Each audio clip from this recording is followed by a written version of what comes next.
Welcome to the next episode of Marketing Beyond Borders, the podcast where marketing is done without limits. We have guests from all over the globe who come on this platform and share their marketing insights. So, today we have a personality who is not unknown in the international sales space. Let's welcome Charles Smee, the founder and CEO of Transaction Focus. A very warm welcome to you, Charles, on behalf of the entire BotSpace team. Good morning, Rukaya. Thank you very much for inviting me. Thank you to BotSpace and everybody, to Bilal, everybody. Thank you. Indeed, that has been a pleasure inviting you, Charles. So, just a bit of introduction about Charles. He is the founder and CEO of Transaction Focus, a company that has been instrumental in helping businesses expand globally, scale their sales, and manage their entire market entry, expansion, and sales cycle. Now, a person like Charles who's seen the different international markets, we'll be discussing a lot around the cultural complexities, how it's been like to enter the different markets, how they've been embracing technology-driven growth, so on and so forth. So yeah, on this note, let's begin our session today. So for the icebreaker question, Charles, if you were to have a meeting with a person anywhere in the world, what location would you choose and why? I'd like to be invited to Davos. I like the atmosphere. I think you get a lot of very leading lights in the world, leading big leaders in the world.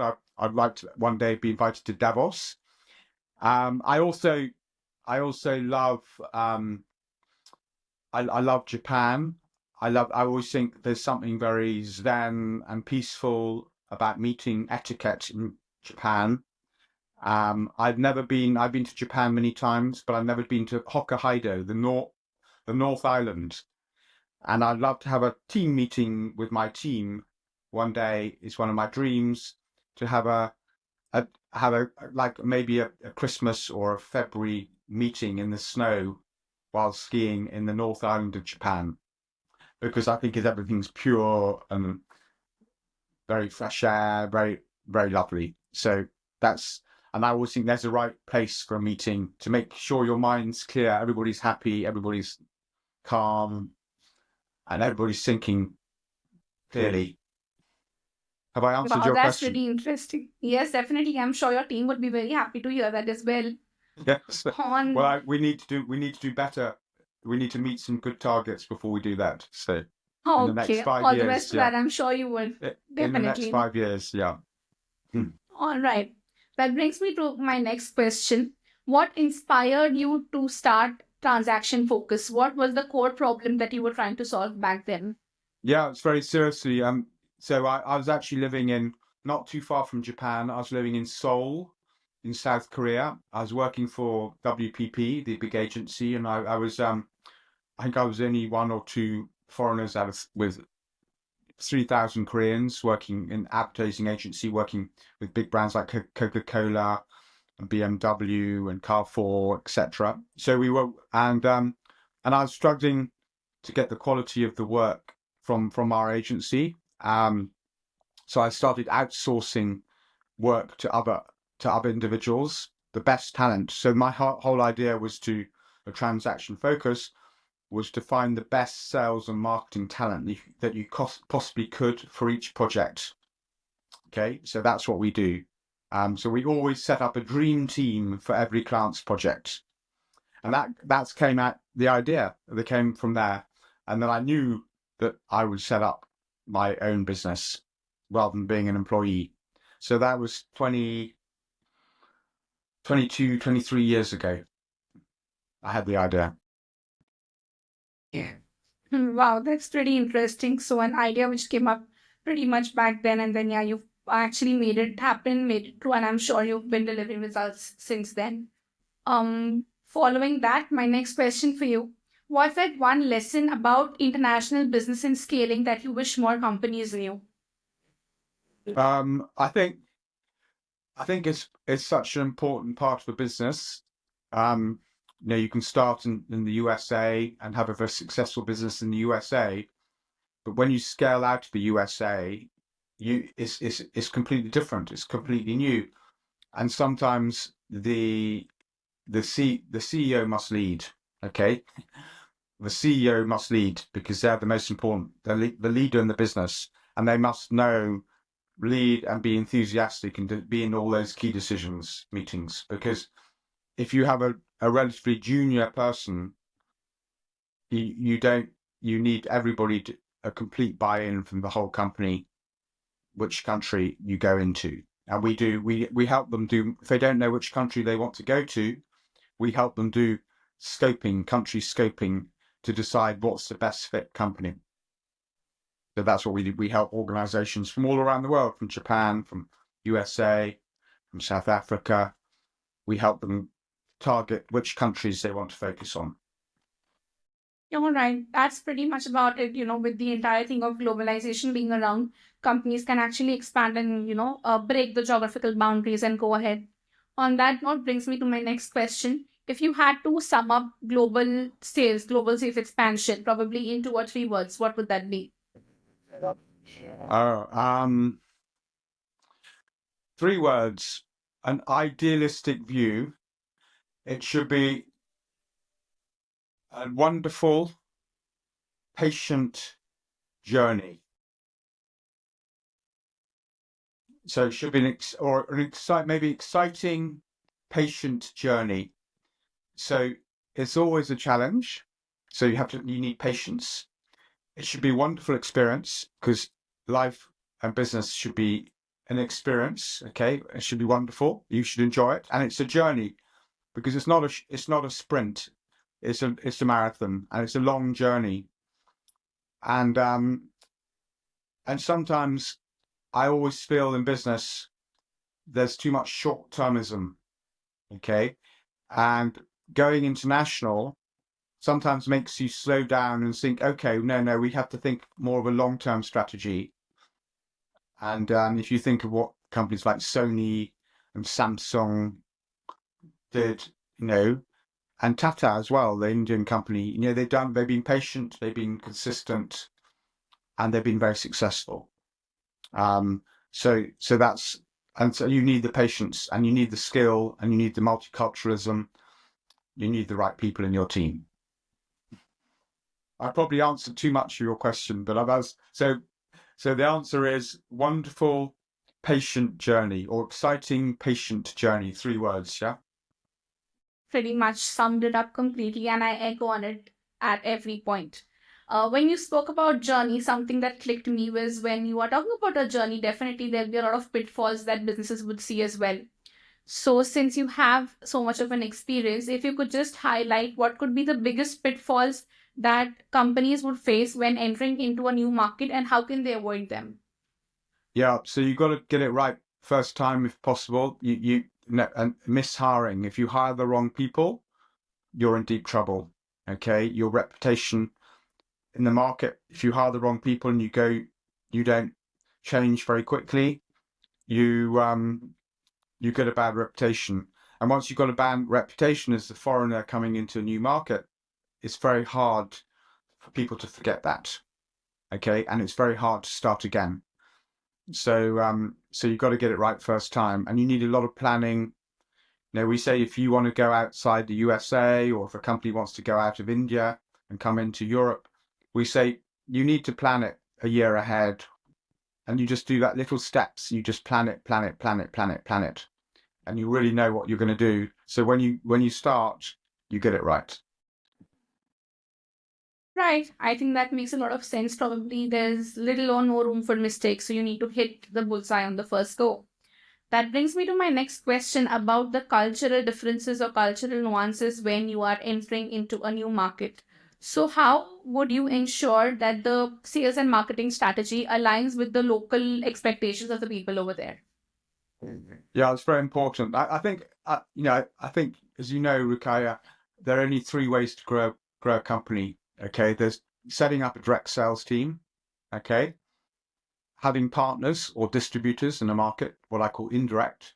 Having partners or actually, well, the third one is acquiring.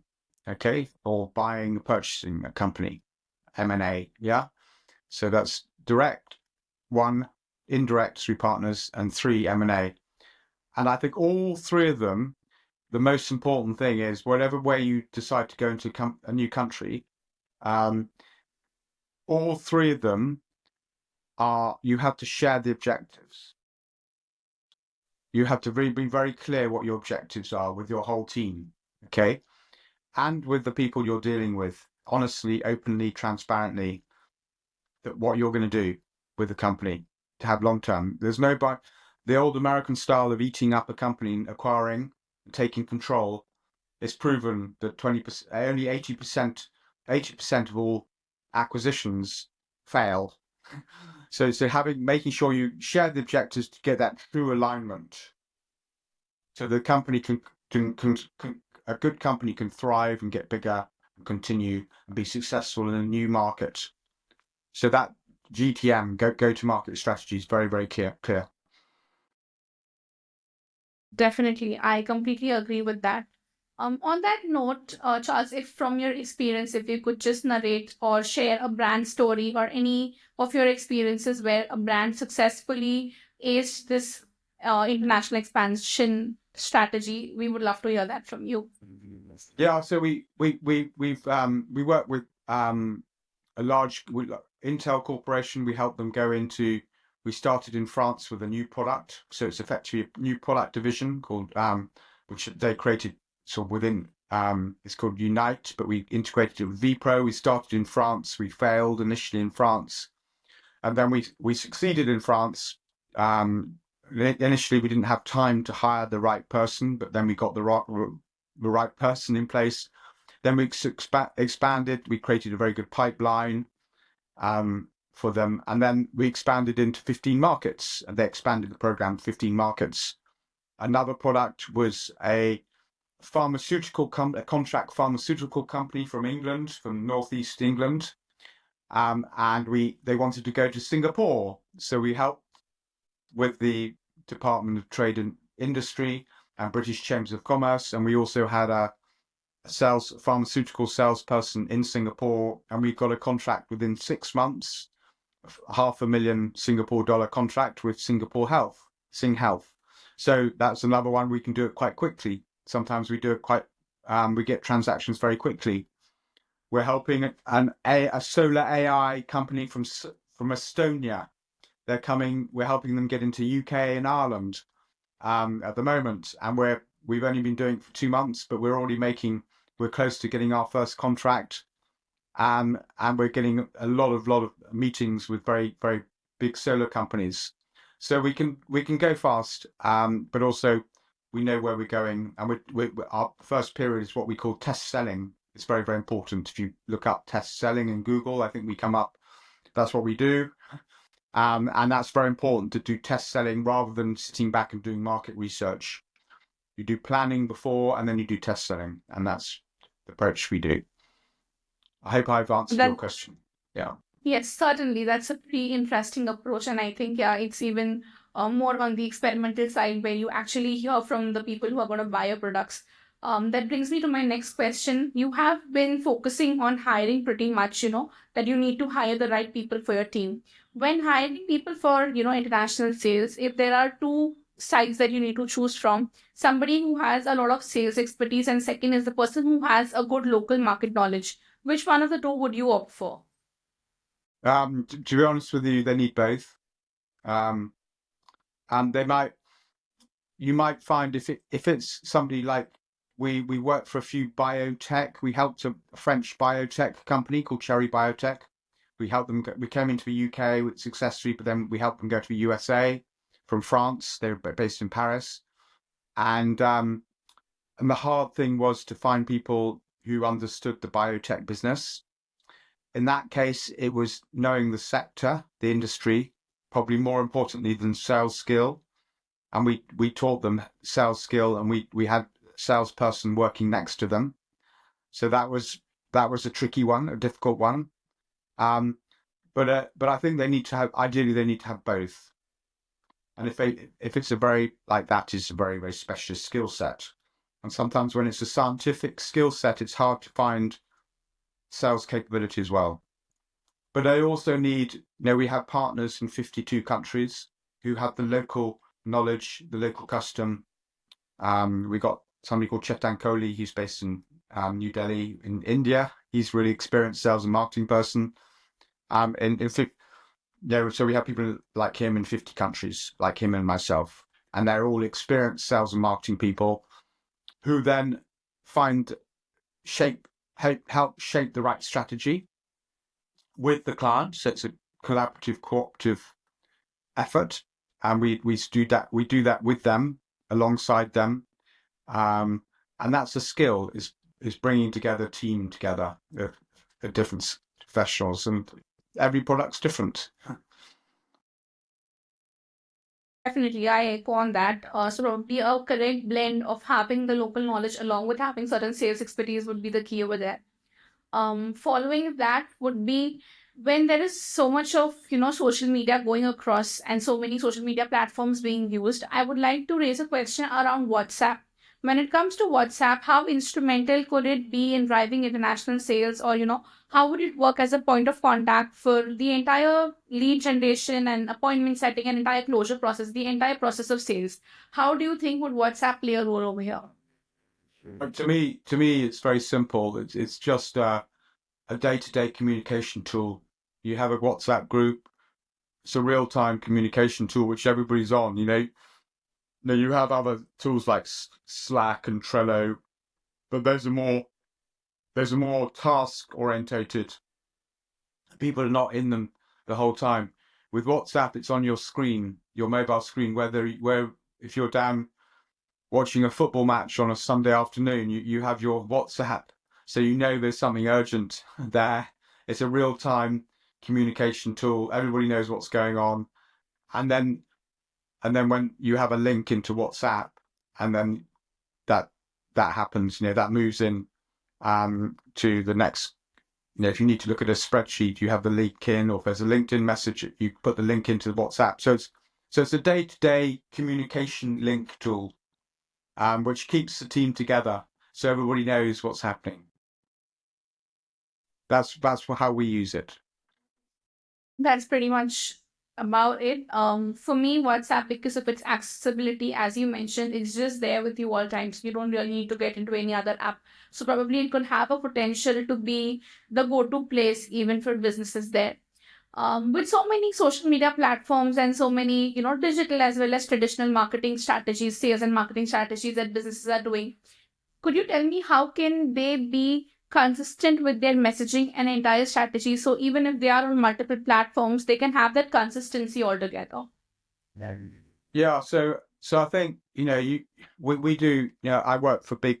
In my past, when I was working in South Korea, Malaysia, Vietnam, and Hungary, Romania, France, as well as the UK, I was working mainly for advertising agencies, and the whole thing is about brands, and you've got to have, when you launch a company in a new territory, when you do GTM, go to market, you've got to look at your brand, your corporate brand, and your individual product brands, and also your sub brands, and you've got to protect them. You've got to have what we call brand stewardship.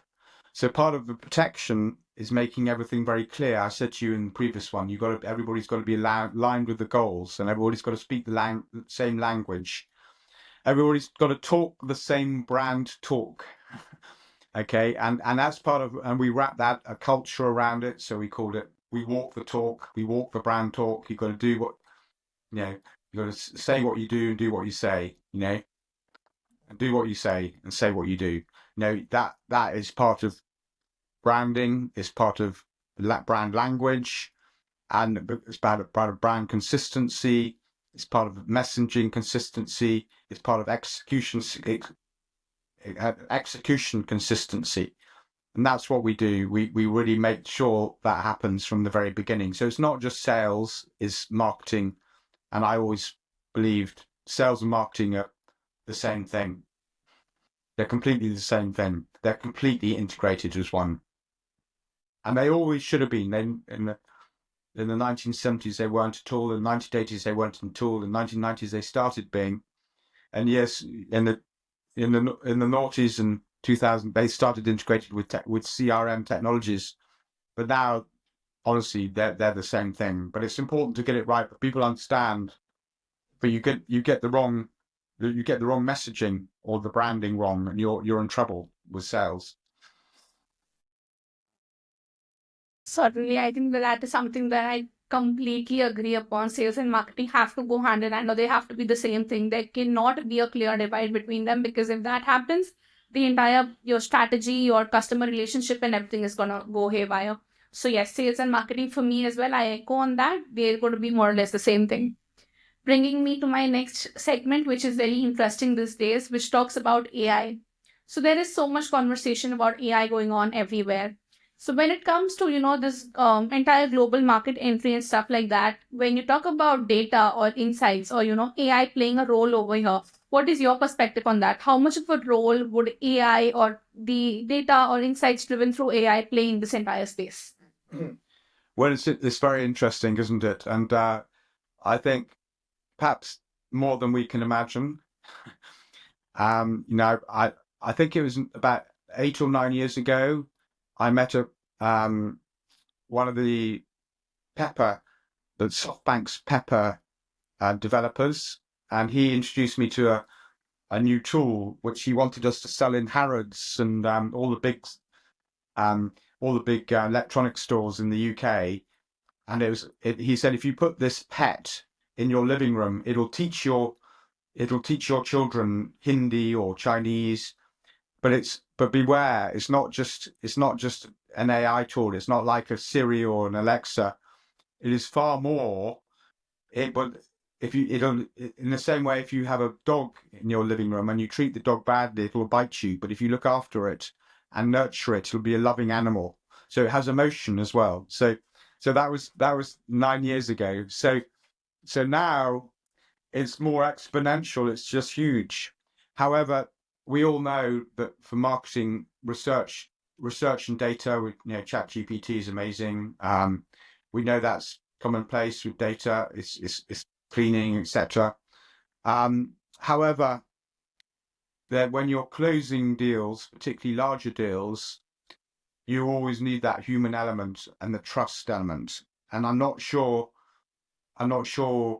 as human beings, when we close the deal in the sales process, we're ever going to totally trust another bot. Okay. So, because it's like trusting an alien, we never trust that. And I think human beings and having we don't just do, when we say we do SaaS with two S's, we don't just sell in or do the pre-sales, we do the onboarding, the training, the embedding of the software.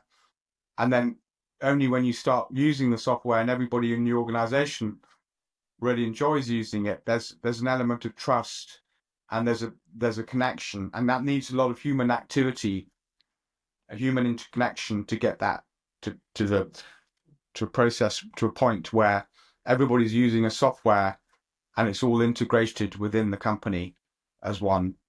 And that is a true success, and that needs trust. And I don't think AI can do that. So that's, in our business, that's where it's really important, having the human element.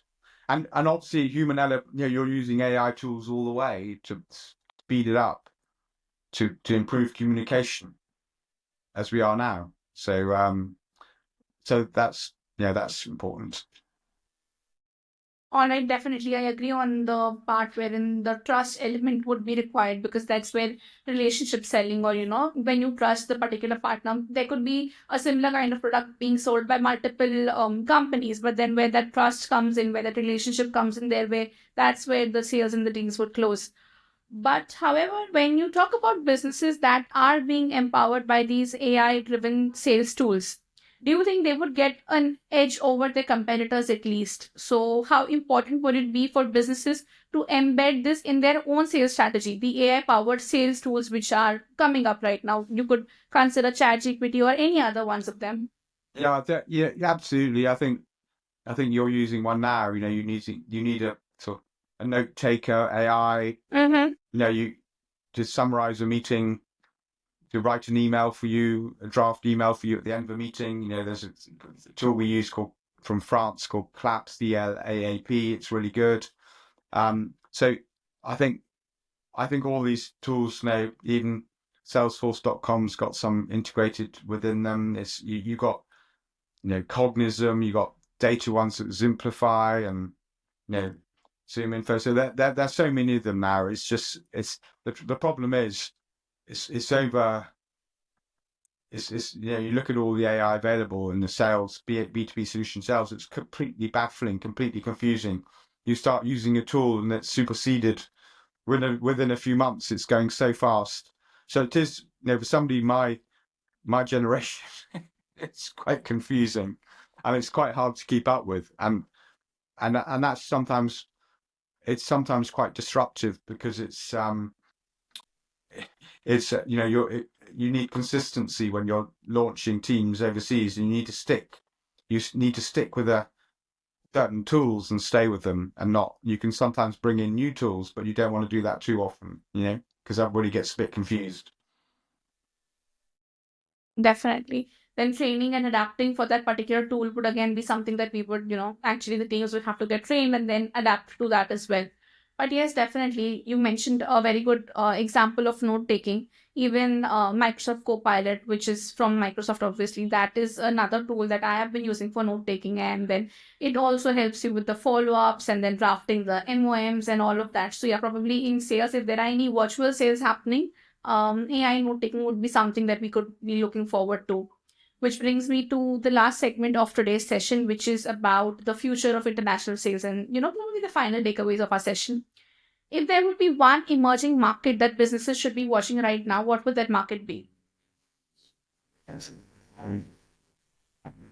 So, the merging, you mean geographically merging markets, yeah? Yes, yes, Yeah. yes. Okay. Well, I'm slightly biased, but I believe that Vietnam. I lived there for 5 years. 25 years ago, I lived there. I set up a company with just myself, and then we grew. We got the first joint venture there, and so I was there for 5 years, and I still keep in very close touch with my partners there. And I think Vietnam is a country that you can't ignore. It's growing fast. The people have a fantastic work ethic there. Um, that it's a great country to work. I think it's a country, in the geopolitical landscape. Yes, I think it's important to balance between China, Russia. They have good relationships with Russia. They have good relationships with China. They have good relationships with everybody. They're very pragmatic. So from a geopolitical point of view, it's a great base to be. And and I just I think it's a very, very important place. I think obviously to start the best, if you're going to Asia Pacific, Singapore is a good starting point, but between Singapore and Vietnam, if you work it there, I think it's a very good strategy. So probably that's my answer. If you want another answer from somewhere else in the world, I don't know. That's a different perspective for me. I mean, that's a country which I had not much, thought of as an emerging market. So, yeah, a very interesting perspective, and I will definitely study and do some more research on my end for that. Yeah. Bringing me to my next question. For a company that is just starting with the international expansion journey, what should be the first step, the first baby step that they should be taking? I will talk to Transaction Focus and see how we can help. No, I think I think you need to look at you need to scope the markets, which is right for your brand fit, for your product fit, where you obviously you're probably getting some export orders already from somewhere. You look at those where those are. You look at where there's a market opportunity. Again, I can't. The planning phase is very, very important. You need to do the market research before you decide where you're going to go, and we help companies do that if they're not doing it themselves. And I think that's critical. And then you go straight into test selling. You market research can also be misleading sometimes, until you actually have the product in your hand. You're starting talking to customers. As though you do the test selling. You're putting in, sometimes in B2B solution sales, you're doing POCs, proof of concepts, minimal viable projects, etc. So you need to do that. And So you just need to go for it sometimes. Don't Right. don't So I hes- would don't hesitate or procrastinate. Just go for it. But if possible, just do plan it very carefully. Right. So I would like to sum it up that, in a way wherein when you are on the field and you actually do your test selling, that's when you would be able to get your correct, map, or you would be able to see where your plans are being executed. Pretty much makes complete sense. On that note, if you could tell me about a myth which most of your customers, you've seen them having, a myth about global sales, and if we could just, break that myth over here today. I'm not sure I quite understood that, Micaiah. Sorry. Did you just say? Can you just say that again? Myth, a myth or a misconception which people usually have about global sales. Your companies or your clients have usually had that kind of a Oh yeah, misconception. yeah. They a lot of, and there's a misconception because there are a few companies now which are called EOR companies, employment of record companies, and they they're very aggressive with marketing, and they give marketing managers, even CEOs, the impression that they can. All they do is they hire a person in India for you, or hire a person in Peru or Chile or West Africa somewhere. They hire that person for you, and they give you the impression that everything's done, but all they're doing is hiring them and making sure they're paid the right taxes, and they're giving you some legal protection. That's not international expansion. That's not go-to-market strategy. That's the easy part. So there's a so you're it's giving people an impression that you're going into those international markets. What we do, and you have to do, is you have to get the revenue. You have to generate the revenue quite quickly, and that's we know how to do that. We know how to de-risk the sales acceleration. Okay, the revenue generation. We know, but you do have to be, you have to be a little bit adventurous. You have to be a little bit bold. You have to need the senior man, the CEO driving it, as I said before. You have to have clear objectives, but perhaps most importantly, you need to have fun as well. It needs to be an adventure. It needs to be a journey which everybody's excited about. Because because you can tell that, you need people to go in and if they're coming into India, they've not got to start learning Hindi. You can feel the energy and the enthusiasm with integrating with the local community, with the new country you're going into. It's very, very important. That. All right, that's pretty much about it. Yeah, I completely align with this as well. Bringing us down to my last set of questions, which is a rapid fire. So I would be putting forward 3 or 4 questions, and we would want you to, give us the answer which comes first to your mind. So let's get at it. The first one being the best way to approach a new market. Would it be slow and steady, or would it be quick and aggressive? Oh, you can go very fast. You can go very, very fast. However, you also need to be patient and steady. Okay, so you might think, oh, that doesn't work. Try and go fast, but go fast but steadily and securely. Okay, and make Okay. sure you're getting it, and you make sure you're really getting really embedded into the new market. All right. The next one being one sales tool which every sales team today should be using. Oh, the telephone. Everybody thinks Okay. the telephone's gone, but the telephone works with AI. People write all these books. Mhm. The telephone's dead. It's not. And LinkedIn as well was still a very, very powerful tool. Just because we've come up over here, and like you mentioned, the telephone is dead. I've also heard emails are dead. Do you echo on that as well, or are emails still there? No, that's not. It's not dead. No, emails are not dead. If they're used in conjunction with the telephone, LinkedIn, they're a great confirmation tool. Copy if you Okay. have if you have it's fantastic. If you do really beautiful emails, people read them. But if you do mass emails which are industrialized, they go into spam boxes. So No, you can write beautiful emails and you can make them very entertaining. So again, copywriting is very, very key. Arresting, interesting copy is very, very important. Perfect. The next one. When I talk about AI in sales, is this just overhyped or is it going to be a game changer? Right. Sorry, what's going to be a hype? Sorry? AI in No, sales, it's is not a it hype. It's here to overhyped? stay. It's going to It's here to change. stay. It's going to be massive, massive revolution on marketing and sales. There's absolutely huge impact on marketing and sales, and it's going to speed everything up.